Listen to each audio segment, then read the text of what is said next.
Welcome to the CBS Radio Mystery Theater Archives, the only YouTube channel which has the original classic episodes of the CBS Radio Mystery Theater in order with no ads. Thank you for listening, and now, enjoy the show.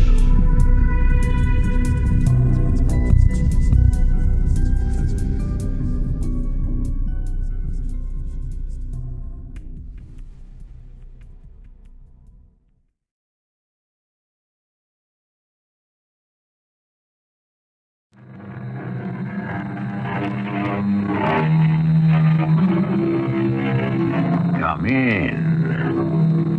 Welcome. I'm E.G. Marshall.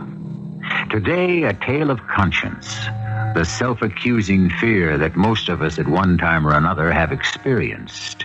When it's but a twinge of conscience, we can push it from us, shove it away, out of sight, under the rug, dispose of it easily. But when conscience is keenly felt, it can be so all-consuming that there's but one solution, and that is death. All I asked for, Anna, was a loan from your mother to get me started. I'm sorry she said no. Ask her again. What, do you think I like begging? Oh, no, not me. I'm not going to. And as of now, they're going to have to pay their own way. If your mother and father don't shell out and help share the expenses, I'm going to tell them to get out, pack up, and leave. Jack, they're my parents. And it's my roof they're living under, food and rent free. Well, two can play at this game. I want them out of here.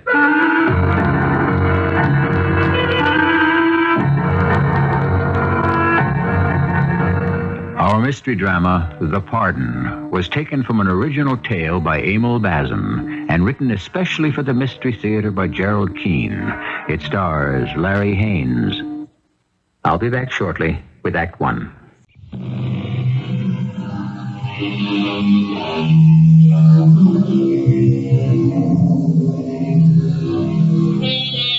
We're in a small mining town in Pennsylvania. Coal is again coming to the surface, much in demand. The town is beginning to prosper. But there are still the poor. And the family of Jack and his wife Anna are very poor. Jack was a miner once until his chest was crushed. Now the only work he can find is as an odd job man, which pays little. Is poor for the pocket, the spirit, and the disposition. Anna! Anna! Where is everybody? Anna! Don't smell anything on the stove at 6 o'clock. Yeah, maybe she's next door. I'll take a look outside. Anna! Where are you? Evening, Jack. Oh, good evening, Officer Garrity. What's the problem, Jack? Huh? Problem? What problem? Who said there was a problem? Yeah, how many years have you known me, Jack? Oh, I don't know, since you were a boy, about 29, 30 years. Mm-hmm, and I know you and Anna and your mother-in-law and father-in-law. So you're practically family. So you only call me Officer Garrity when something's bothering you. Well, it's Anna and her mother. I come home, nothing cooking. Happens at least twice a week. You know, those two start gabbing, the world could come to an end. They wouldn't notice it. What am I supposed to do? Oh, easy, Jack. Don't get yourself riled. Just wait till you're married. The best girls have all got husbands. You don't know how lucky you are. You've got Anna. Oh, sure. I am so lucky. 45, 4 patched ribs, right shoulder dislocated permanently. Insurance I got for the accident all gone. I can't make a decent wage. Boy, am I lucky. Now, I mean to have Anna for a wife. You're also working every day. Oh, yeah, so I am, Officer Garrity. Cleaning out laboratories, sweeping floors, raking leaves. You call that work? Now, why me, Chuck? Why do all the bad things fall on my doorstep? What did I do to deserve that? Maybe you need a change. Yeah, no, I was thinking just that, you know. But I couldn't decide which Ritz hotel to go to, Paris or Harrisburg, or maybe go to Saratoga, take in all the races. Now, you know I didn't mean that, Jack. Now, you can't know what I mean. You know, I see those guys every single day going down into the pits. Well, they've got my job. They're making good money, but the elevator falls on me. I'm out of the game. I'm washed up. Are you through crying? How would you like to take over Bill's machine shop? Are you kidding? You mean Bill wants out of his business? That's what I heard say today. I bet if you talked to him, he'd make you a good price. Machine shop? Oh, boy, would I ever love that. But I don't have a dime. What about Anna's mother? I bet she's good for it. At least the down payment. My mother-in-law is the biggest tightwad since Scrooge. Now, why do you think she and Albert live with us? They made a fortune on their condominium in Florida, come up north years ago, and moved in on us. You know where she's got her money? Right in a big old trunk at the foot of her bed. Well, maybe your father-in-law could talk her into it. Bill isn't asking for big money. What, Albert? He's weak as water. Not that I can blame him married to that. Well, you know when you're young, Chuck, you think you're just marrying one girl. You don't know you're marrying her whole family. Yeah. I'd think it over if I were you, Jack. Bill's place would be just the deal for you. Ask your mother-in-law. You never know. Yeah, well, I know. It's hopeless. I'm pretty sure she's got a fortune locked up in her trunk. But we'll never see it. I'll tell you what. I can go talk to Herb Draper at the bank. He's married to my sister. Now, don't be crazy, Chuck. You think a bank is going to give me credit? Me, Jack Tanner, a 45-year-old handyman with a strapped-up chest? No steady job? Don't make me laugh. I sure wish you wouldn't talk like that. It's no good for a man to be as sour as you are. It eats away at your insides. You know, you just reminded me. Something else is eating away at my insides, and that I won't stand for. What's that? I came home hungry, and I aim to be fed.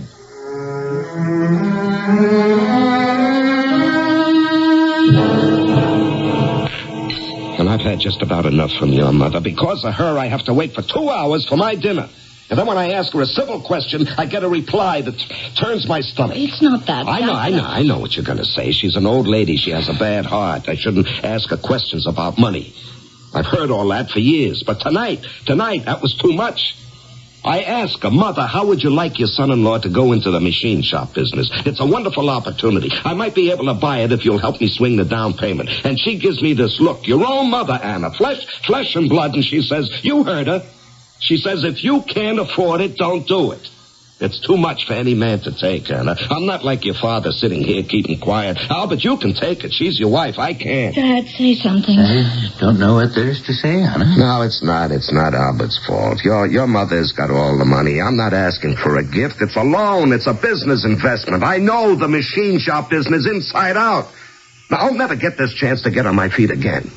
Now, maybe you can make her understand, Albert, that this is a chance for her own daughter to be a lot better off than married to an ex-coal miner who does odd jobs. This is terrible, fighting about money in your own family. Your mother's temperamental, Anna. She's always been that way. Do you think I like begging?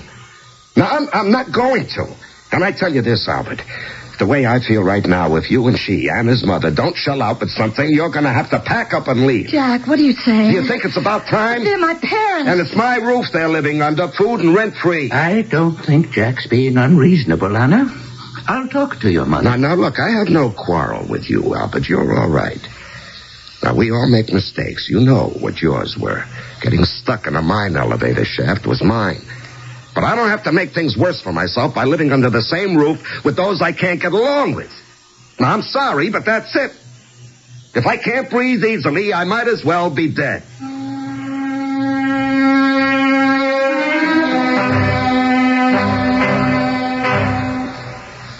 Jack, come to bed. You've been standing there in the dark for an hour staring out of the window. I didn't know you were awake. Please come to bed. I'm not sleepy. Are you still angry at Mother? Am I crazy, or doesn't she have cash money in that trunk of hers and jewelry? Now, what good is it in a trunk? I've never seen it. But you've heard her talk about it often enough, haven't you?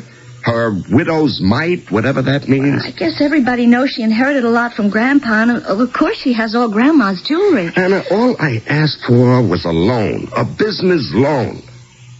She never liked me. Of course she did. She does now. No, never. And you know why?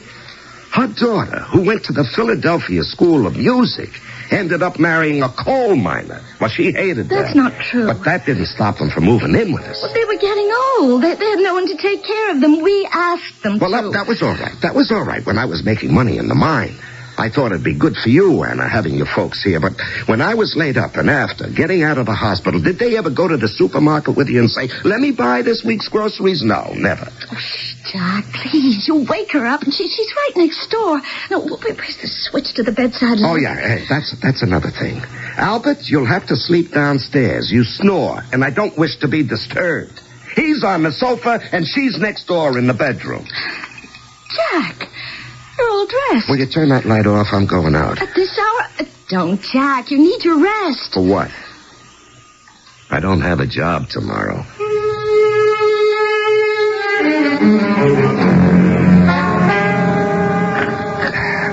This darn trunk lock. It won't give. What are you doing there? Hey, let What go are of me. you doing Let there? go of Stop me, it. old Get woman. away Will you from let that trunk. go? Get away. Get away from me.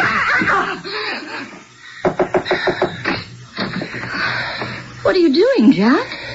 Jack, get away from that trunk. I'm looking for something. Go back to bed. Jack, will you stop it? Jack, stop it. Jack, you're throwing every... Mother! What is it, Mother? Jack, she's over here. She's lying on the floor. Mother, will you get up? She tried to stop me. She must have fallen down. Mother, will you get up? Jack, help me put her back on the bed. Oh, come on. She's faking. And there's nothing in this trunk but old clothes, hats, shoes. And where's the money? Mother, will you wake up? Nothing but shoes. What is it, Anna? Dad, quick, it's Mother. There's got to be a box somewhere in this trunk. There's a money box. Dad, look at her. She's lying there. Give me a hand, Anna. We'll lift her back up on the bed. What has happened, for heaven's I sake? think I saw her blink her eyes, Mother. Mother, are you all right? I think she's just fainted. Mother, say something. What happened, Jack? Jack, what are you doing in her trunk? There's nothing, not a darn thing, not a dime. Just a lot of old clothes. She was lying to us the whole time. She must have spent it all. Jack, put down that iron bar. Have you gone crazy? Yes, I've gone crazy. Driven crazy by lies. You're smashing it. Lies. Stupid old trunk. Nothing in it but rags. Anna. What is it, Dad? She's not breathing. Mother's dead. What we have just heard may have been an accident, or it may have been a crime. If it contains a spark of evil, it will light the fires of fear. You remember the saying, the mills of the gods grind slowly, but they grind exceeding fine? Once begun, those wheels of conscience can grind upon the mind of man till he may be crushed. I shall return shortly with Act 2. What we call the hand of fate is often powered by the hand of man. As I said, the wheels are set into motion and under their own weight gather speed, sometimes of terrifying consequence. The results can be fatal, as it is in that small upstairs room where a woman lies dead, her husband horror-struck, and her daughter trembling with a growing suspicion her mother may have been murdered. Oh, Chuck, I'm so glad you're here. Hello, Anna. You phoned the station house? Some trouble? Please come in, Chuck. Yeah, lucky I just came off duty. My one night, you know. Well, what is it? What happened? Mother's dead. Your mother? Mm-hmm. Where is she? Upstairs, lying on her bed. And where's your dad? He's with her. And Jack? He went out. Oh, did you call a doctor? It wasn't any use. How come? There was nothing a doctor could do. Better have a look.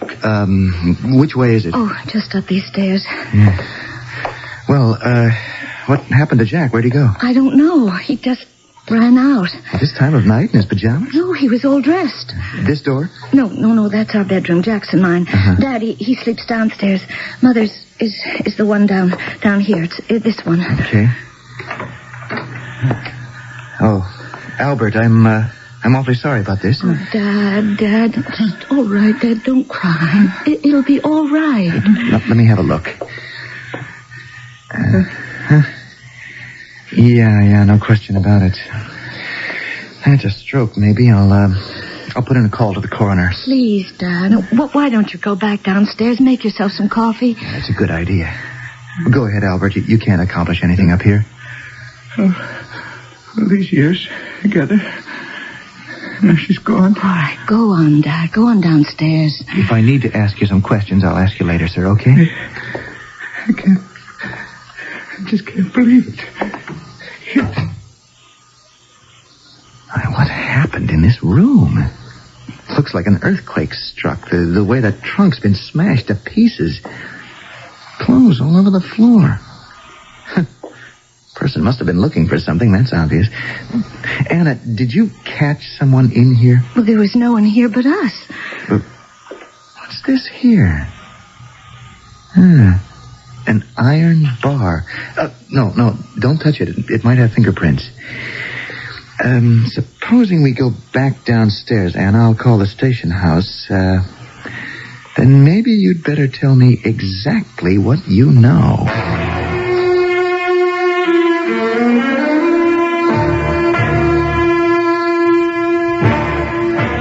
Dad, I'm scared stiff. The jury's been out 2 hours. Well, if they feel anything like I do, they won't know how to decide. All the time, Jack's been in jail. No matter how many times I went to see him, he'd just sit there behind that wire fence. I couldn't get him to open his mouth. He's in some other world. I hope they believed him. You know, that it was an accident, that Mother got up and fell and hit her head. Well, of course, that's how it happened. And I could see they didn't like him breaking open that trunk, his fingerprints all over the heavy bar, and him admitting he wanted to take her money. And that counted against him. Jack was so angry that night. You do terrible things when you're angry. He'd never taken anything that didn't belong to him in his whole life. It was the iron bar. If they don't find him innocent, it'll be because of that iron bar. Jury. And Jack said he only used it to pry open the trunk. Did you see their faces? Of course, there was blood on it. Mother fell on it. Will the prisoner rise and stand before the bar? Jack Tanner, you have been judged guilty of murder in the second degree by a jury of your peers. Before this court pronounces sentence, do you have anything to say for yourself? I'm not guilty. It's you, all of you, who are guilty. You broke my back. I couldn't get decent work, and now you're going to put me away. Well, as God is my witness, it was an accident. I pushed her away, and she fell. Now, is it my fault she hit her head, the grasping, greedy old liar? What, are you going to stop me from talking, too? You asked me, do I have anything to say? Well, I have.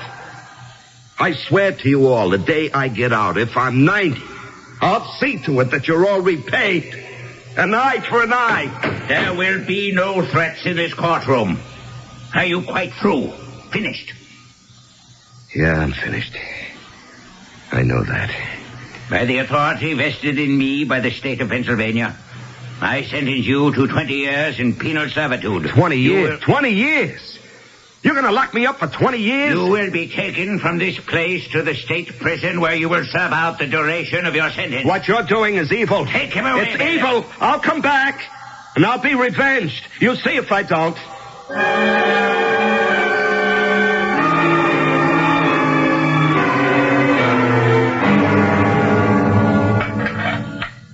Anna, you still in the kitchen? Dinner will be ready in about 10 minutes, Dad. I hope you don't mind burned vegetables. No, I'm getting used to them. I don't know why I'm so absent-minded. Can't seem to keep my mind on anything anymore. It's hard, Anna, I know. I'll tell you something, Dad. Maybe it's terrible of me to say this. I do miss Jack. As every year goes by, it's harder, but I don't miss the Jack of the last few years before he went to prison. The man he became after that mine elevator crushed him. I miss the husband he was before that. Yes. And you take a big, strong man and cripple him, Anna. You cripple his spirit as well. He changed so much, you have no idea. And I still, after 5 years and 3 months, I still lie awake at night thinking about what he threatened to do when he got out. Anna, don't do that. You've got years ahead of you. 20, less 5. You could get married again. How could I? I'm married to Jack. I think I read somewhere that you can divorce a man who's in jail for murder. Oh, I can't even think about that now. Oh, did I tell you, Dad? I'm almost finished with my typing course. Glad to hear it. That's what you need, to get out of this house and make new friends. Glad you're going to quit the store.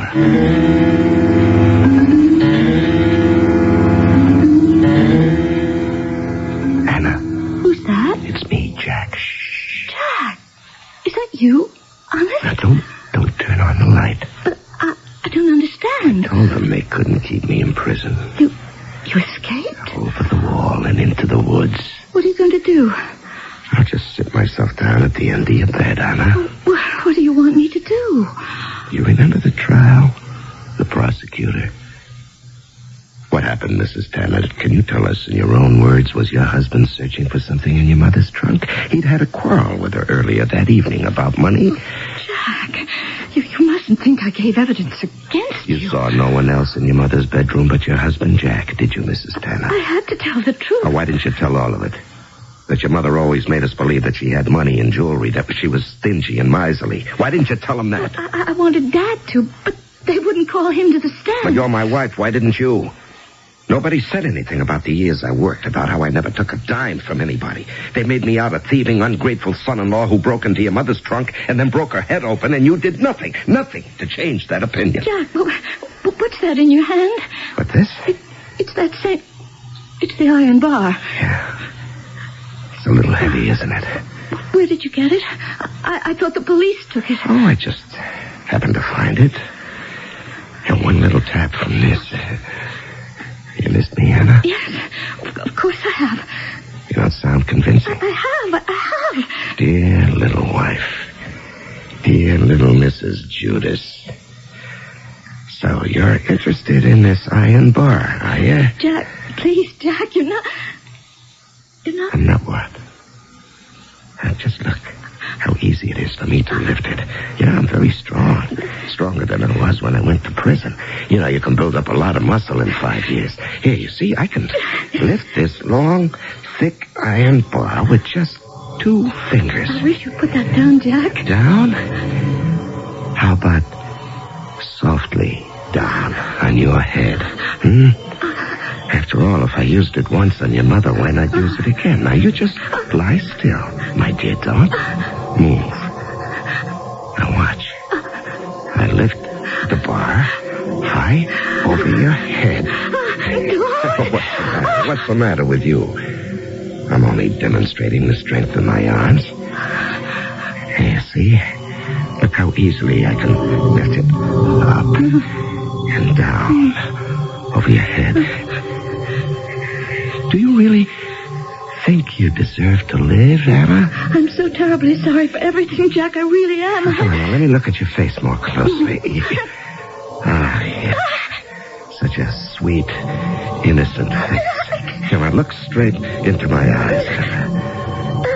Yes, the eyes of betrayal.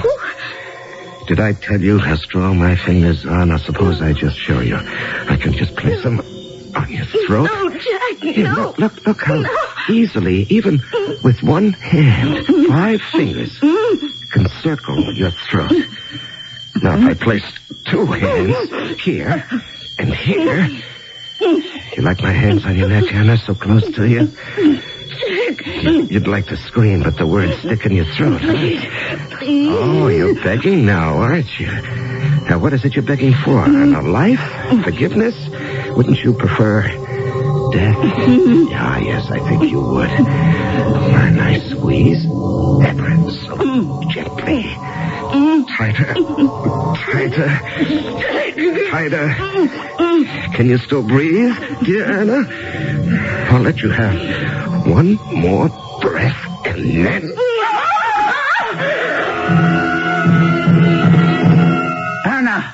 Anna, wake up. I heard you scream. You were having a nightmare. Father, you won't believe this. Jack was here. No, he wasn't, child. No. It was a dream. Is there Dad, that iron bar on the floor next to my bed? Iron bar? Of course not, Anna. There's nothing here at all. Then it was a dream. Oh, Dad, it was so real. It was Jack. He'd escaped from prison and he was here in this bedroom. His hands were around my throat. It was horrible. Now, I'll heat you a glass of milk and then you try to get to sleep. For what's left of the night. Sleep? No, I'd be afraid to sleep. Why do I have these nightmares, Dad? Jack blaming me, trying to kill me.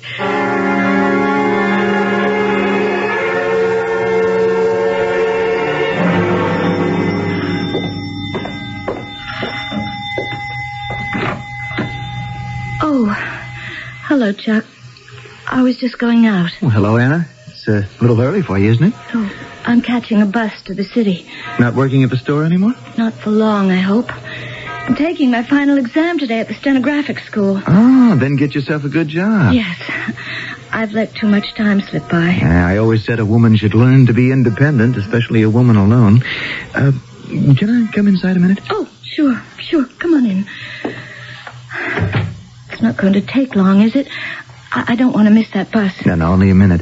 I heard on the radio this morning that the governor is planning to pardon a number of prisoners this month, and I talked to the warden in Harrisburg. I hope you don't mind. You talked to the... Where Jack is? Right. Now, I think he's got a good chance. I don't understand.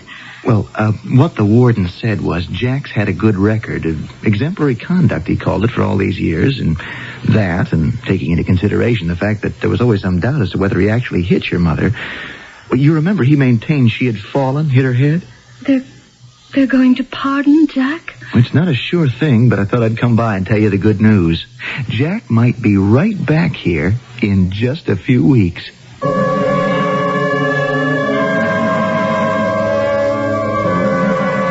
Good news? Is it?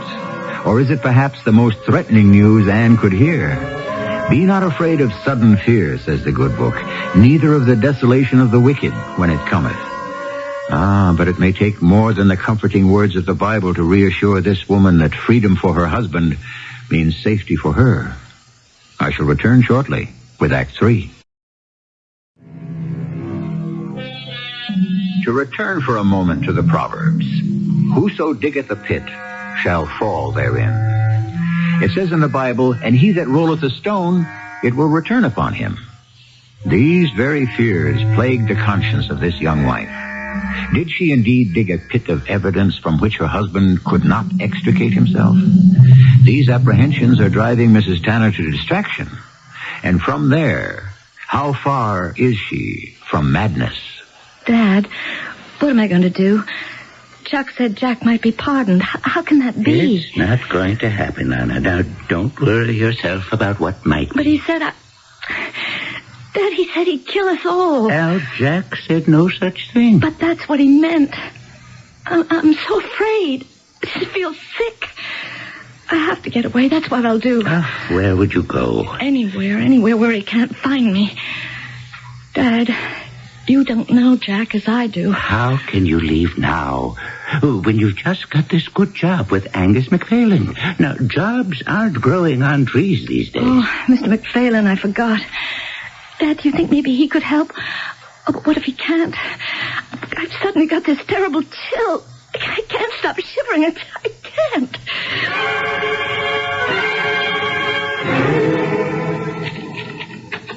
Anna, I saw your note on my desk when I came in this morning. What is it you wish to see me about? Oh, I'll be finished with this letter in a second, Mr. McPhailen. It's got to go out this morning. Oh, Anna, I have told you to call me Angus. Now, this is a family business. Yes, Mr. Yes, Angus. Here, there you are. For you to sign. All right. Now, child, tell me what's troubling you. Well, I've been told the governor may give Jack a pardon.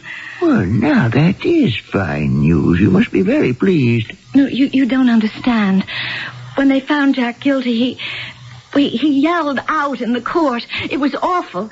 He said someday when he got out, he'd get even with those who put him in prison. I see. Do you? Do you really? Well, I do remember reading about it, Anna, in the papers. It was a long time ago. 5 years. But if he gets out, I'm afraid that he might hurt my father and me. Oh, but why would he harm you, his own wife? Jack was the most wonderful husband any woman could ever want. I loved him, and I know he loved me very much. But after he was hurt in that mine accident and they wouldn't take him back, well, he changed. He was full of anger all the time. You don't have to say any more, Anna. He said, I'll get you. That was me, he meant. That's why I have to go away. I had to tell you, Mr. McPhailen, in case you have any advice. Anna, before you do anything hasty, I'd like you to see a friend of mine. He's a very, very good attorney. You know, the law is created to protect the people, and you have rights. Anna, what are you doing? I'm packing my things. I'm leaving, Dad. Where are you going? I don't know exactly. Someplace where I can feel safe, and then I'll come and I'll get you. I thought you were going to see Angus McPhail's lawyer to see how you could be protected in case Jack was released from prison. I saw the lawyer, Dad, and it's no use. I'm trapped. Now, just slowly. What did the lawyer say? He was a very nice man. I said to him, "Can I leave, Jack?" And he said, "Yes, you can after you get a divorce. But unless there are very special circumstances, it takes a long time. And in order to get that divorce, I'd have to prove that Jack ill-treated me." I can see the problem. Yes, that's what the lawyer said, too. He said I'd need clear proof. But the awfulest part of it is that if Jack comes home, I have to live with him in this house as his wife. Dad, what am I going to do? He will kill me as soon as he sees me. I know it. I'll go and have a talk with that lawyer myself. He said, very special circumstances, huh? Well, that's what these are. It'll be all right. Anna, don't look at me like that. Anna, what's the matter? Stop staring. Why, your hands are icy cold. Oh, for heaven's sakes, child, what is it?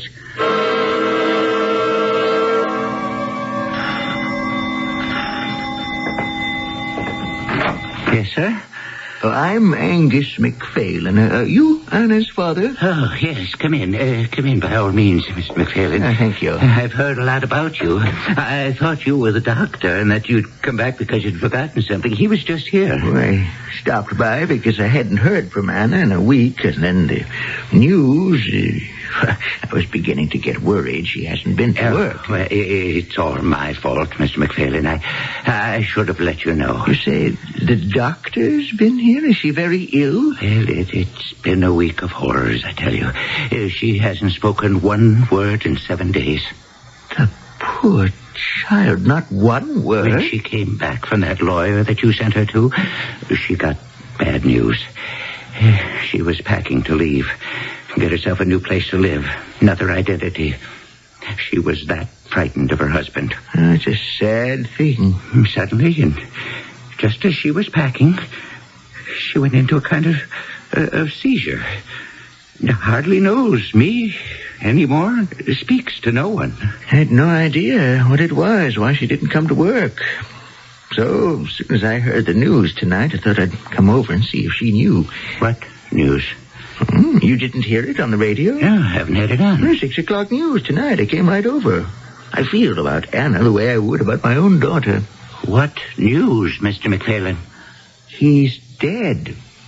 I heard it twice on the radio at the beginning and again at the end of the news. Who's dead? Why, her husband, Jack Tanner, died in prison last night. Jack Tanner is dead? What? Is that true? Anna, what are you doing down here? You're supposed to be up in bed. Is that true, Angus? Is that really true? Anna, you found your voice. Dear me, girl, I didn't mean to get you up. Is that true? I'm afraid so. So, now you have nothing to fear, Anna. Your husband died in prison yesterday. What is it? Anna, child! Oh, she's fainted. So wrought up about everything. Here, please help me lift her. We'll carry her back upstairs to bed. And then we have a friend in the police force. I can get him to call the warden just to make sure.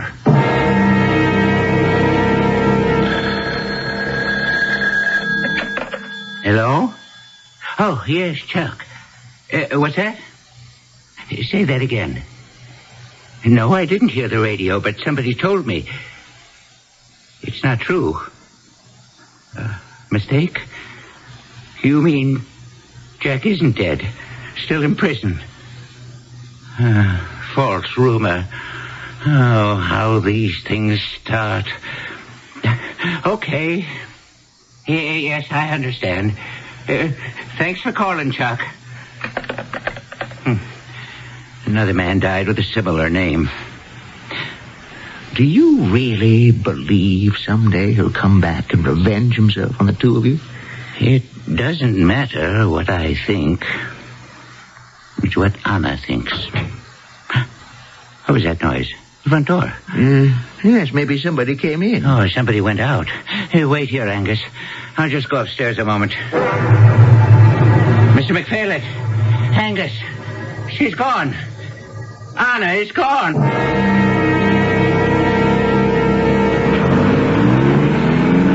Is this where I buy a bus ticket? Yes, ma'am. Where to? How far will $25 take me? That depends. On what? Well, I could book you to Providence, Rhode Island, or south to Baltimore, or west to Columbus, Ohio. Providence. That's certainly what I need. Maybe it's a good omen. That'll be $24.15. Here.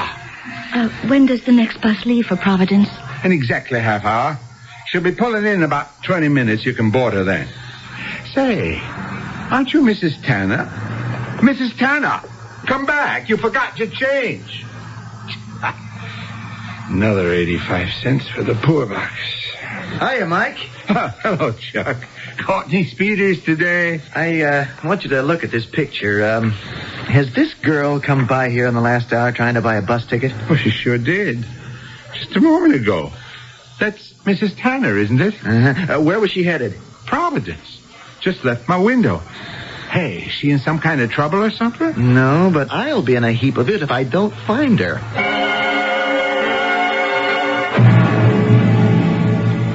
Dad, are you home? I got good news today, Dad. I went to see that lawyer again, and he said Hello, Anna. How are you? Jack, it's you. You're kind of surprised, aren't you? I guess I'm surprised, too. Did you escape? How did you get out? What do you think? I'm crazy? I'm a law-abiding citizen. Didn't you expect me? No. Well, didn't anybody notify you? Nobody told us anything. I was pardoned. Yeah, it's hard to believe they wouldn't tell you. Anna? You all right? I don't know. Maybe they did tell me and I just put it out of my mind. Is that possible? Aren't you glad to see me? A long time ago, I had this dream about you coming home.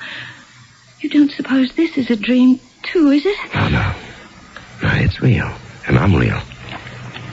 Yeah, maybe you don't recognize the suit. They gave it to me. And some money I earned. Hey, aren't you going to give me a kiss? No, don't. Okay. Okay, you're the boss. You miss me, Anna? Of course I have.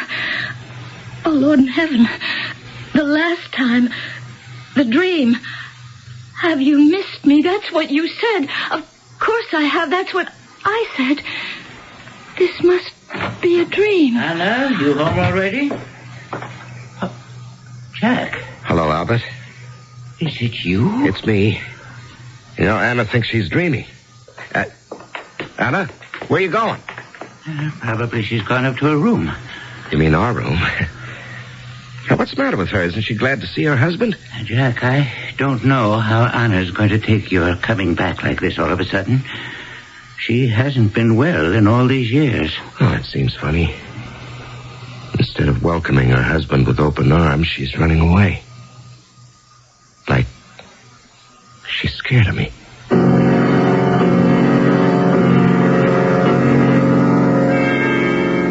Anna, aren't you coming to bed? It's midnight. Hey, what are you doing standing there in the dark? I'm not sleepy. Well, what if you aren't? You're going to stay up all night? No. There isn't room in that bed. What are you talking about? You go to sleep. I'll go down to the living room. There's a book I want to read. I don't understand you. Are you afraid of me? Do you hate me? I'll see you in the morning. You come back here.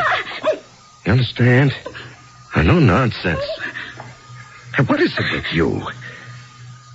Hey, your hands are as cold as ice.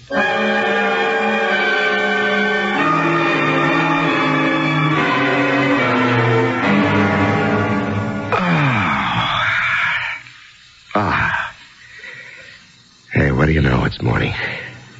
I'm home. And I clean forgot this is my own bed.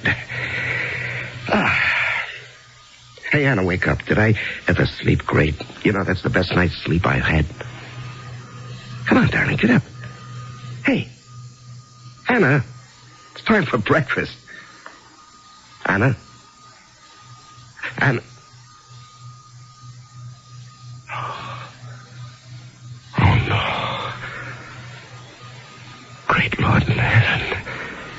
No.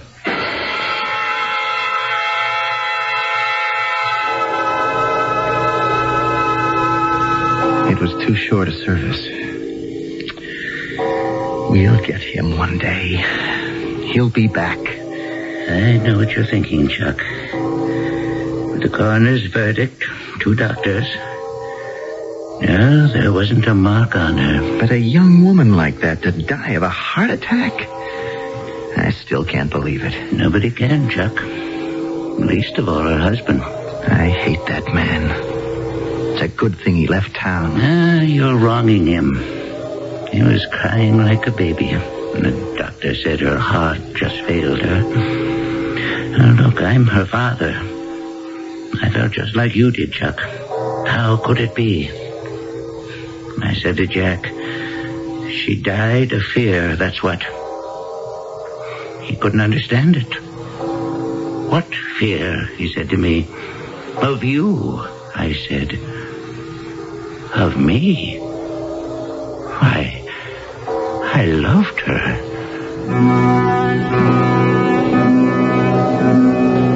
Thus conscience doth make cowards of us all.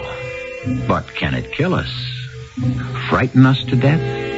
No, it was not only the self-accusing fear that stopped the heartbeat. It was the past, the present, and for Anna, it was the emptiness of the future. I shall return shortly on a slightly more hopeful note. That little voice of conscience in us, often called the inner voice, acts like a guardian, reminding us of the truth we already know, nudging us to observe our better instincts, warning against misconduct or misdeeds. Indeed, where would we be without that voice? Renounce it, and the devil is your guide. Listen to it, and you are safe on the side of the angels. Our cast included Larry Haines, Carol Teitel, Russell Horton, and Ray Owens. The entire production was under the direction of Hyman Brown. I hope you enjoyed this episode of CBS Radio Mystery Theater. If you've enjoyed this and want to hear more,